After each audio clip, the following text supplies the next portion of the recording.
Hello, my name is LoG, and today we're going to go over some of the finer details of this melody and bassline move that I made for this short. Here's a simple chord melody thing that focuses on adapting to different positions you might find yourself in. Two pieces to this. Number one, a simple scale. I'm going to play C sharp major from this third down to that root. Sounds like this. I might not use that fingering, but those are the notes. The second thing is a simple chord progression. What about this? F sharp, G sharp, C sharp, G sharp. Over and over again, but I'm only going to start with the bass line only. I'm going to take those two things, that bass line plus that scale, play them at the same time. Because my scale starts up here, I can't start the bass line here. I'll start it up an octave. You'll notice me adapt my fingering as I move down. Sounds like this.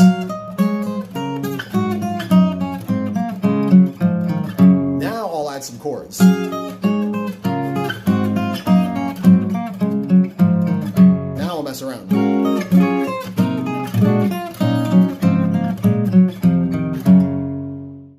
If you enjoy this approach and this type of instructional material, feel free to check out my Patreon in the description. So the main thing you want to remember is what I'm doing in this short is remarkably simple musically. I am playing a literal major scale. C sharp major in this case doesn't get any easier than that, and simply a chord progression that goes with that scale. So if I'm playing C sharp major, I'm in the key of C sharp, and I'm simply playing F sharp, G sharp, C sharp, G sharp, which in that key would be 4, 5, 1, 5. And then I just repeat that over and over again. And in the beginning, I start with only the root notes of those chords. I'm not even playing chord shapes, just the root notes. So just F sharp, G sharp, C sharp, G sharp. It is crazy simple. I picked those chords in particular because that's just like one of the most common sets of chords in the history of humans. So everything going on here is really, really simple. Where it gets tricky and maybe a little bit complex looking is how it's physically played on guitar. For example, if you wanted to do this on piano, this would be extremely easy. The right hand just plays the scale, left hand plays the chords, and you're done. But on guitar, everything has to be done with one hand, so it's a little bit trickier, and you have to modify the fingering to make sure you can effectively play what you're trying to play. It's a little bit trickier in that regard. So let's just go over exactly what I am doing and why I'm making the choices that I am making, just so you can see how everything is flowing. So, of course, because I'm starting the melody right here, like I mentioned in the video, I can't start my bass line right here. I will start it up top on this F sharp. Make no mistake, though, it's the same bass line. It's F sharp, G sharp, C sharp, G sharp, over and over and over again. And you can see me play it right here. I play F sharp, G sharp, C sharp, G sharp, over and over again, blah, blah, blah, blah, blah, blah, blah. Now, of course, as I move the scale down, I can't continue to play the bass line right there because I need to move down with my melody as it moves down. So then I look for other locations to play those same three notes. Well, I can see them. Here's F sharp, G sharp, and C sharp. Of course, there are other places to play. There's an F sharp right here. There's a G sharp right there. C sharp, again, I can use that same one. But these higher ones might start to get in the way of the melody. So that's why I'm choosing the low ones when I move down here. Really simple. I mean, if you try this stuff, if you work through this yourself, all the moves I'm making would make perfect sense to you because you would probably be making the same moves as you come across issues and you try to solve them. So the other thing to keep in mind, what I'm doing here is I'm playing the melody as eighth notes. So bop, bop, bop, bop. And then the bass line or chords when I play them as quarter notes. So bop, bop. So what that means is for every bass note, I am playing two melody notes. This is nice to think about because it can kind of structure out the parts in a pretty easy way to kind of visualize. Like, for example, when I'm doing the first two, I'm playing F sharp right here, starting my scale up top. When I play these two notes, I can see I'm done with that particular bass line. So I almost like look at this as one little shape. And then as I move on to the next one, which would be these two notes, plus the G sharp, I'll look at that as like its own little shape as well. So it's kind of nice to visually organize all of these things in that way. Two melody notes for every one bass note or one chord. So what I'm doing, again, is starting here, F sharp, this E sharp, if you want to call it that, F natural, whatever, these two notes on top. Then I'm moving down to these two notes. Now, I could play it like that. And what would the bass line be? It would be G sharp, right? That's the next bass note. But if I did that, it would be kind of awkward, right? That stretch is a little weird. What else could I do? I mean, I could completely change positions too. I could play these two and then move here and play the G sharp right there and keep this melody going. That's actually not bad at all. Not what I was doing in the video, but that's another option, right? Again, it's looking for these different options. What I ended up doing in the video was this, playing these two notes, and then for the next two, instead of playing this, I played this. Why? Even though this might be awkward to play, or I think I'm playing it like that, the bass line fits nice and comfortably because I can just pop my middle finger down, grab the bass note, and then continue the melody. So I'll play that. Right? And it gives me this nice flavor if I want it to hold these two notes at the same time. Right? So I'll do the first three chords, so the F sharp, the G sharp, right? And then now I'm down to the C sharp, which is right here, and I simply do this. Very simple. Like you could bar as well. I think I am barring in the video. Either way, you can play that as well. I could have done the C sharp right here, because that's also C sharp, and I could play the same melody. That note doesn't get in the way of that melody right there. Let's see what that sounds like. So these two, down, C sharp. That's not bad. I kind of like the F sharp, G sharp, down to C sharp. I kind of like that sound a little bit better personally, but the other option is there too. So, and then after that, after I play these two notes for the C sharp, I then move down to these two notes, and at this moment now I dip down to the lower location for that bass line. So then I do G sharp on the bottom, F sharp down here, so on and so forth. However, I don't have to do that. I could actually stay up here, continue using these bass notes until I run out of melody notes, right? I could do this. That would sound like this. Coming down, right? Instead of moving down to G sharp right there, I can play the G sharp right here, keep the melody going, and then maybe end here on that F sharp. At this point, because that's where my melody is now, I'm starting to run out of room. I can do this, right? I'm kind of running out of room. I'm losing the opportunity to play chords as well because I don't have that many strings to play anymore. But if I wanted to play like a short version of this, this is actually really nice. Just walking down, then stop, maybe hold the chord. It's kind of nice, just that. Change the chord, like move to another chord and just kind of vamp on that. That's kind of nice, right? So notice what I'm doing here. This is kind of what I do all the time. If I'm ever working on something, I'll always kind of solidify what I'm trying to play, what I'm trying to work on, but then I'll just randomly like change it halfway just to see what happens, just to see like where my ear or my intuition takes me. And that will usually yield a totally different thing, or maybe even the same thing, but like a better version of it. So that's kind of what I'm doing here. Even though I practiced for the video to walk all the way down, stopping right here, like I just did, kind of pointing my ears toward this like kind of mellow little like progression. That's kind of cool. I wasn't doing that before, but by simply making this one little modification, my ears kind of found that, and now I've got a new thing happening. So important to do that. You know, you want to write, you want to create, you want to finish stuff, but don't be afraid to modify, switch it up, change things, and just kind of see what happens, because sometimes really great stuff can come from that.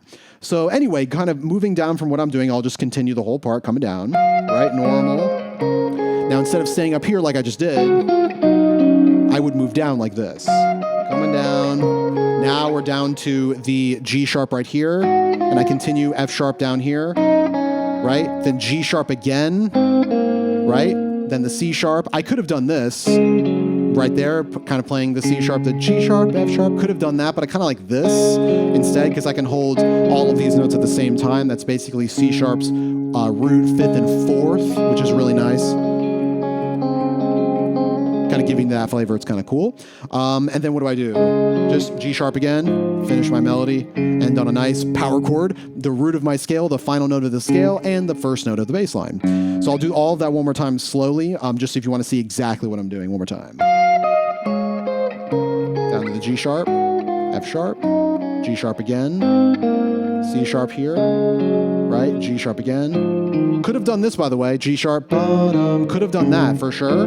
But again, I kind of like this one because it gives me the opportunity to play all of these notes at the same time. Again, the beauty of really knowing all of the options on the fretboard. It's my main thing whenever I teach anyone really in any genre, any level, any capacity, including all of the material on my Patreon. It is all about having options. Guitar is unique in that there are so many different ways to play the same thing. And if you aren't taking advantage of all of those options, all of those permutations of the same thing, you are missing out on things that could potentially be really cool. So always do that. Always, even though you might have something that's comfortable, even though this works, I will always say, is there another way to do this? Oh, I can do it like this. That maybe is more comfortable, or maybe it sounds cool. And just by making sure to take that opportunity to look for that different fingering, I will discover things. You have to do that. So many cool things come just from looking for different options. So that's basically the part. That's what I'm doing. And something else you could do, by the way, you could change the chord progression that's happening. You could completely change the sound. I'm playing major right now. You could do the whole thing in minor.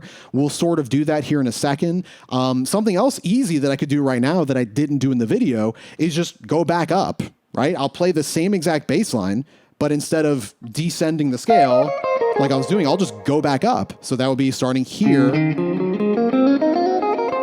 and just ending all the way up top. Let's just see what that looks like.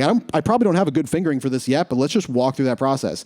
Remember, the bass line is still going to be F sharp, G sharp, C sharp, G sharp. I'm not changing the bass line, keeping it exactly the same. Let's just see what that would look like. So the bottom note, F sharp, 2 notes worth, walking up the scale, G sharp, 2 notes worth, right? C sharp, 2 notes worth. Let's get that fingering comfortable. A little weird, but I think that kind of works for me. G sharp, I'd probably play this. Continuing the scale. The F sharp might be tricky, right? G sharp, right? C sharp, maybe I'll do this. It's not too bad. G sharp, and then F sharp. And then we're back at the very beginning. I'll try that one more time without talking.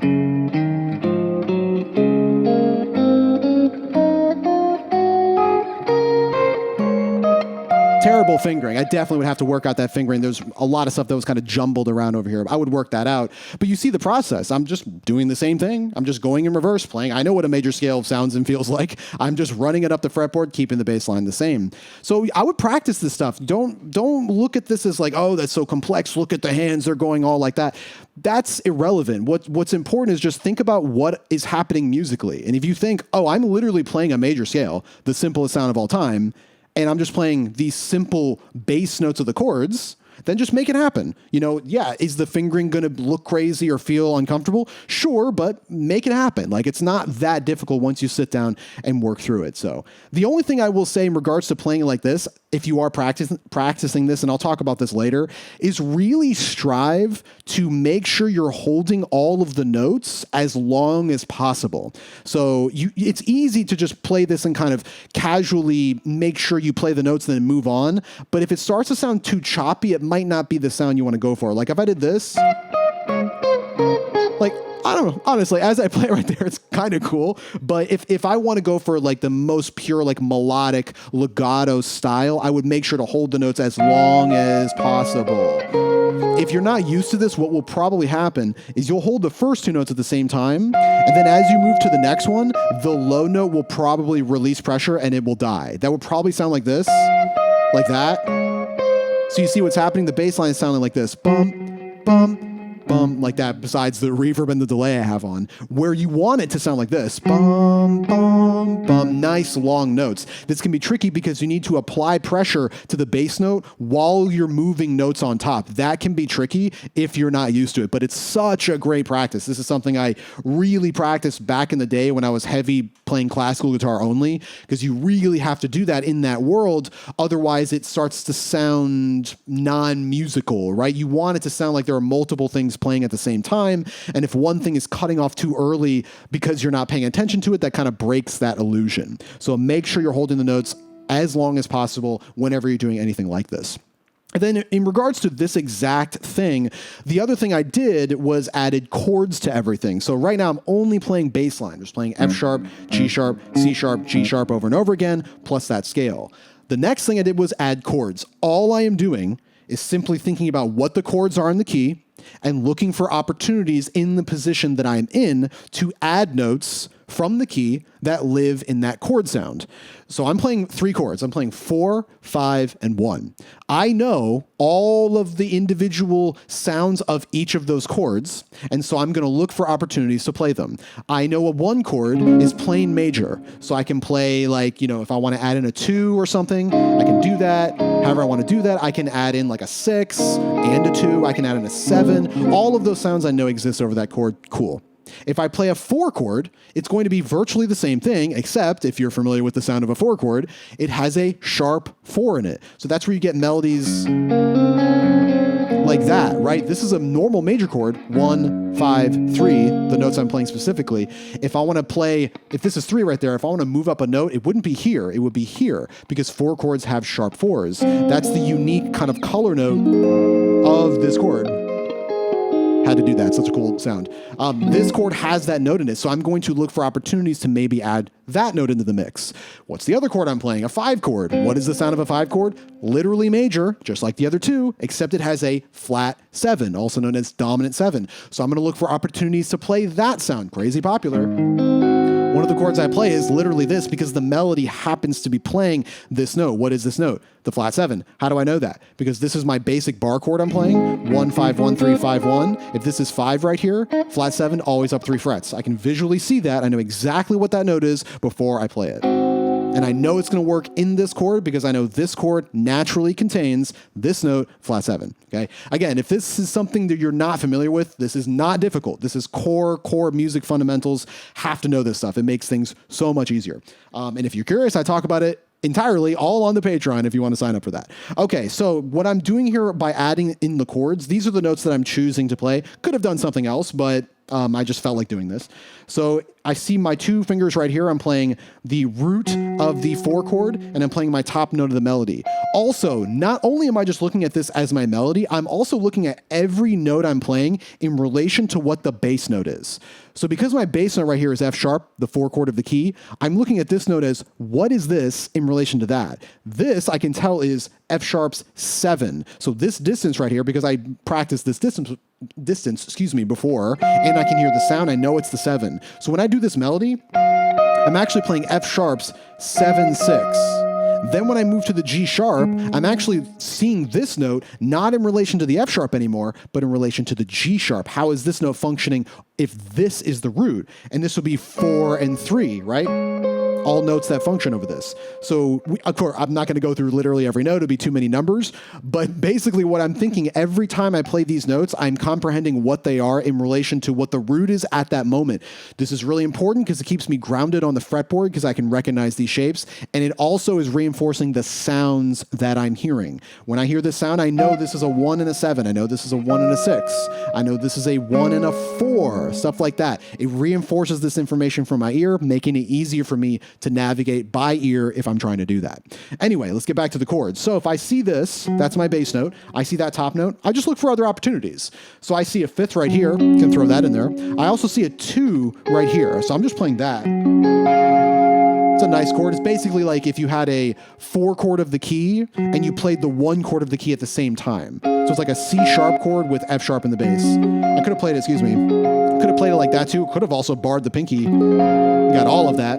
That's the sharp 4, the color note of that F sharp chord. Could have done that, but I didn't. I did this. No G string in this chord, because if I did, it'd be the wrong chord for sure. So that's my first chord, and I just start my melody. So I go for the first 2 notes, right? Let's see my fingering. I think this is what I'm doing. Yeah. So I'll do those 2. Then for the G sharp, instead of doing this location, I knew I could also play this note here, and I wanted to play this chord. Very simple. That's just G sharp dominant, starting with the 4 on the top, so like a suspended chord, and then I move the pinky back. I knew that chord was there, and I could see the melody inside of it, so I just made the choice, right? So I did really simple. Then for my 1 chord C sharp, I'm literally just playing a major chord, standard 1, 5, 3, continuing the melody on top, which would be 6, 5, 6, 5. Let's sing that better. Then for the next chord, I can already see my melody here. I already see how it's going to function over the chord I want to play, which would be G sharp at this moment. That would be its flat 7, 6. And I know that works over the chord because that is the color note of a 5 chord. Then I move down right here. I'm seeing all these notes. That would be 6, 5 of F sharp. Back to G sharp. I'm playing just 1 flat 7 melody on top, which is the 3rd. So 3, 2, then normal C sharp major. Playing just 1, 3, 5. Continuing down. That's all I'm playing right there. I'm just looking for opportunities to add notes to these sounds because I know very well what the chords are, how they're functioning in the key, all of the notes that live on those chords. I can easily do this. So yeah, do you have to go as deep as I'm going right here, like calling off every single number in relation to every single root? Personally, I think you should. I think it seems complex, it seems difficult, but it is immensely valuable once you spend time on it. But the main thing is just always be grounded on the fretboard. Know what notes you're playing, know how they function in the key that you're in if you're doing this in a static key. Know what those bass notes are, how they're functioning in the key. Because if you're thinking about that stuff kind of passively in the back of your mind as you're practicing and running these things, it's the best way to practice it, just to play casually, play what you would normally play, practice what you would normally practice, and just passively think about this stuff. And I promise you, it's not that difficult to memorize. With all of that in mind, let's actually come up with another way to do this sort of movement where you have a melody on top, bass line in the bottom, but let's make it really simple just so you can practice it in a way where you're not forced to move all over the fretboard and you can just get comfortable with the basic idea of having a melody moving and a bass line moving at the same time. So the first thing I want to talk about, I actually haven't talked about this yet, is what I'm doing with my right hand to actually pick all of these notes. Personally, I would recommend that you start by doing thumb and fingers. I would probably do, obviously, thumb for the bass, and then I would probably do alternate picking, pointer, middle, or middle, pointer. Really doesn't really matter. You could do ring, middle, you can do ring, pointer, whatever you want to do, but definitely have the thumb for the bass and then fingers for the melody. So if I just play something really simple, I'm not even going to play a melody, just going to play that exact pattern. So I'm going to do one hit for the thumb, 2 hits for the fingers. It looks like this if I turn my guitar a little bit. Right?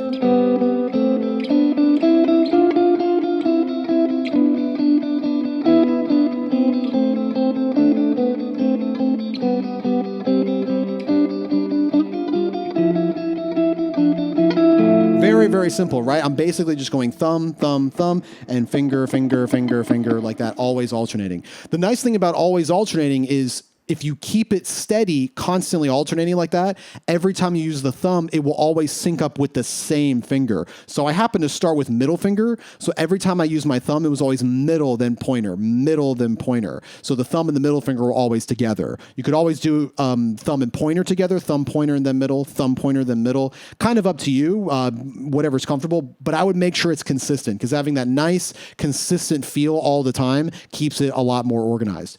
Personally, what I do these days, mostly just because it's convenient, is I will actually do pick, for the bass note, and I will alternate pick with ring and middle. Now, I can't go light speed doing this, but I don't really care about that. I mostly just want it to feel comfortable. So I would personally do this. Same exact thing. If you can kind of see my right hand, I'm using ring, middle, ring, middle.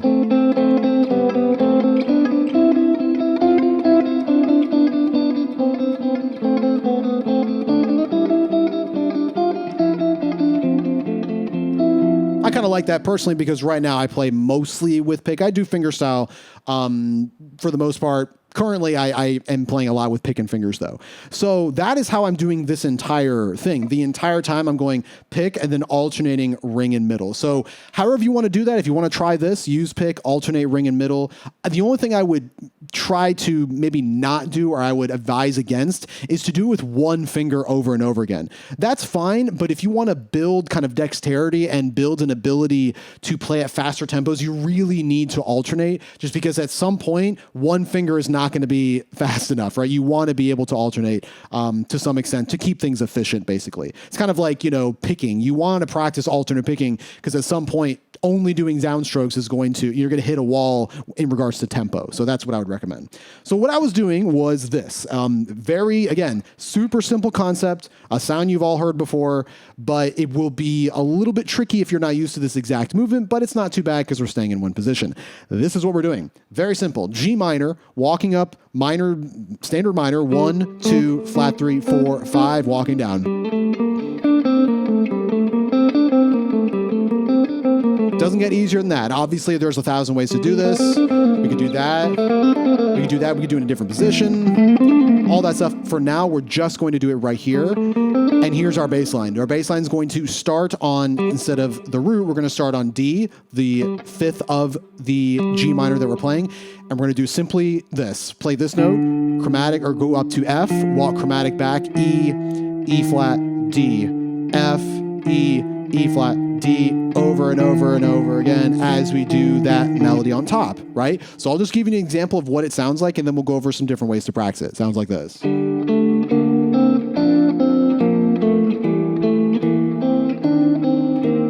Right? Kind of sounds like While My Guitar Gently Weeps. Kind of has that vibe, because that's sort of what's happening in that song. Insanely common figure. There's nothing original about what I'm playing right there. It's extremely common. But yeah, so let's work out how we would figure this out, how I would go about it. So again, I'm always thinking about what's the melody doing, basic little scale, right? Just G minor walking up to 5, turning around, and thinking about what my bass line is simply D, F, E, E flat. And so now I'm going to look for opportunities for fingering. So again, notice what I'm doing right here. This is actually a little bit different than what I was doing before. I'm playing more notes per bass note right here. We're going to change that here in a second, but keep that in mind. What am I doing here? I'm playing 4 notes, 1, 2, 3, 4 per bass note. So I'm holding this bass note while playing 4 notes on top. So like this. I'm also re-picking the bass note as well. So D, D. So then I know where that next melody note's going to be. It will be here, and the moment I play this, I need to be on this bass note right there. Okay, so what would I naturally do? Probably this. That feels comfortable, right? I'm playing the bass note right there with my pinky, ring finger, got it, but watch what happens. Where's the next note? Bum. That'll be here under my pinky. So I would have to go, it's already feeling comfortable, or feeling uncomfortable, excuse me. I would have to flatten my pinky right there. Not a real big fan of that. So right off the bat, I would say, I'm going to try something else. So instead of pinky right there, I would change the fingering to make it feel more comfortable. I'd probably do this. Ring and middle, because then I can go middle, pointer, pinky underneath, grabbing that note, walking back. And then I can simply slide my ring finger back to play the next bass note. Right? Then my middle finger's already right here to play the next bass note. Come back. Right? So thinking about that fingering, notice certain moments that might not be optimal, changing them when I can. The other thing you'll notice, because this is it's such a simple repeating pattern, you'll notice every time I play a certain note, that will always be a new bass note. So for example, the starting note will always be a new bass note. So will the top note. That will always be a new bass note too, because the nature of how I'm playing it, 4 notes per bass note. So watch this. Bass note, bass note, bass note, bass note. Keeps it nice and organized like that. So that's pretty cool. Again, you see what I'm doing. Super simple. Little minor shape on top, little chromatic thing on the bottom, and I'm always doing that picking bass note, alternating the fingers on top, keeping it simple.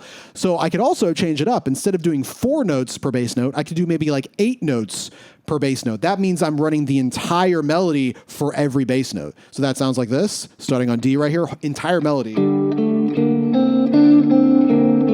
at the next note, I would be on the next bass note. The next bass note. That one's a little awkward. Next one. And then back to the beginning. So that's the entire melody per bass note. That's another way you can practice it. Also keep in mind, you'll hear me playing the bass note, bum, bum, bum, bum, to kind of maintain that kind of pick and then 2 notes. Or I guess you can say pick with a finger and then one more like this. So together, finger, together, finger, together, finger. Keeping that structure makes it pretty easy. Next. Next. Next. And there's probably an even better fingering out there. I'm just, doing this on the spot. And then I can do 4 notes like I just did earlier.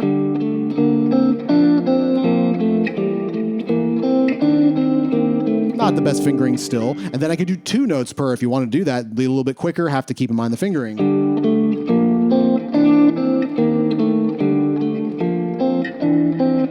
My hand is still trying to figure out what the fingering should be. Let's get it. So I'd probably do that, then that, yeah. Something like that. But you see my process. I randomly just picked a minor scale, one of the simplest things of all time, and then just picked a little chromatic moving bass line right there because it's available. It's right there. I don't have to jump all over the fretboard, and I'm just making it happen. Figuring out what do I need to do to make that happen, figuring out my fingering, figuring out what I want to do with my right hand, all of that stuff, really not difficult. It's difficult to execute if you're not used to it. And again, notice how I'm holding all of the notes as long as I can to keep it sounding as full and melodic as possible. But once you get used to this, I'm telling you, this process of creating this stuff is not difficult, and you're immediately going to start looking for ways to add stuff, add little melodies, add chords, change the bass line, change key or whatever. You're going to have a lot of fun with this concept because the concept itself is so simple. It's just physically getting grounded in the mechanics of doing it. Once you're there, super simple to do. So hopefully all this stuff makes sense. Let me know if you have any questions, and I'll see you in the next one.